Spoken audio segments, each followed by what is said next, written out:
साथीहरु आज चाहिँ मेरो किचनमा चाहिँ यो सबै मिक्स तरकारीहरु पाक्दैछ।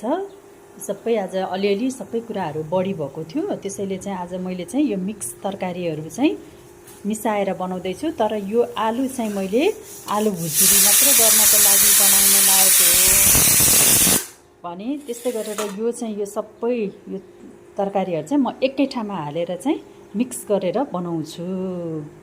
र साथीहरु म चाहिँ यो आलु फ्राई गर्न लागे। अब यो त भनिरहनै पर्दैन, यो सामान्य कुरा हो, सबैलाई आइहाल्छ।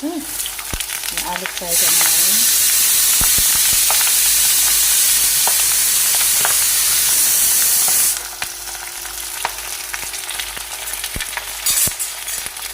म चाहिँ यो पहिला आलु हालेर पछि मात्रै यसमा जिरा पड्काउँछु, किनभने यो जिरा पहिल्यै पड्काउँदाखेरि अलिकति कालो भएर खरिसकेको हुन्छ, यसको स्वादै हुँदैन। अब चाहिँ यो सँगसँगै फ्राई हुँदासम्म जिरा पनि फ्राई हुन्छ है। यो तेल चाहिँ धेरै नै छ, यो तेल चाहिँ मैले अर्को कुरा पनि फ्राई गर्नको लागि गरेको है। यो तेल चाहिँ अलिक धेरै नै छ। यसमा मैले अलिकति बेसार हाल्छु।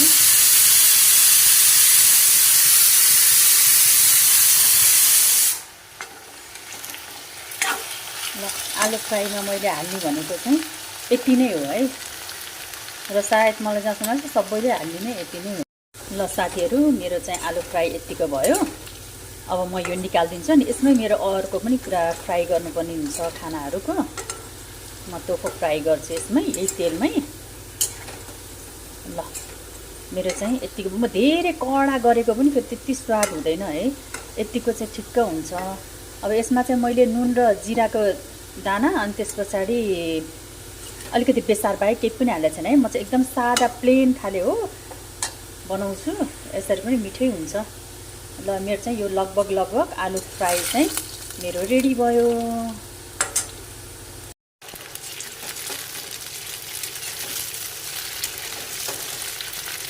यो चाहिँ टोफु साथीहरु, यो चाहिँ म किन खान्छु त भन्दा यो चाहिँ स्वास्थ्यको लागि र माछा मासु नखाने भएर मेरो आमाले चाहिँ सासुआमाले चाहिँ माछा मासु नखाने भएको भएर र उहाँको हेल्थको लागि पनि राम्रो हुने भनेको भएर यो चाहिँ म प्राय ल्याइ नै रहन्छु, बनाइदिइरहन्छु। यो चाहिँ टोफु।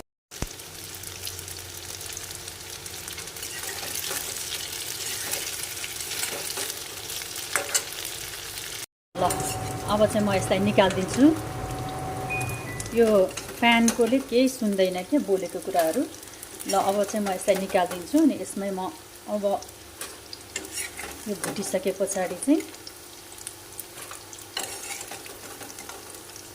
सबै तरकारी मसँग अलिअलि बढी भएको थियो के, अनि त्यसपछि अब खेर फाल्ने कुरा पनि हुँदैन। अनि मैले चाहिँ आज सबै मिक्स तरकारी, थोरै पनि थियो, खाने पनि थोरै पनि छ, तर मिक्स गरेर बनाउन लागेको। ल म चाहिँ अब चाहिँ अरू मिक्स तरकारी बनाउँछु। मैले चाहिँ यसमा फेरि आलु, यो चाहिँ मिक्स तरकारीमा हाल्ने आलु गरेँ।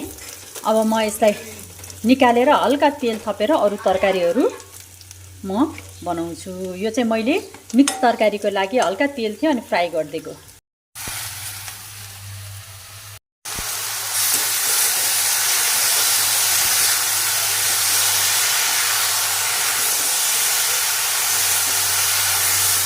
ल अब म यसलाई छोपेर राखिदिन्छु अहिले, अनि म हजुरहरूलाई फेरि देखाउँछु है त। ल साथीहरु, अघि नै मैले कराईमा गरेको थिएँ है, अलि कस्तो पाक्नलाई टाइम लाग्ने जस्तो लागेर उ भएर अनि मैले फेरि कुकरमा यो तरकारी बनाएँ। यसमा मैले ग्रेभी नै बनाएको है, हल्का पानीको ग्रेभी आइरहेछ यहाँ, तर मैले यो ग्रेभी नै बनाएको हो। ल यो चाहिँ मेरो मिक्स तरकारी चाहिँ रेडी भयो। ल मेरो मिक्स तरकारी रेडी भयो। यो कुकरमा पकाउने बानी लाग्या हो कि अरूमा भाँडामा पाक्दै नपाक्दा जस्तो लाग्ने हो कि के लाग्ने हो है।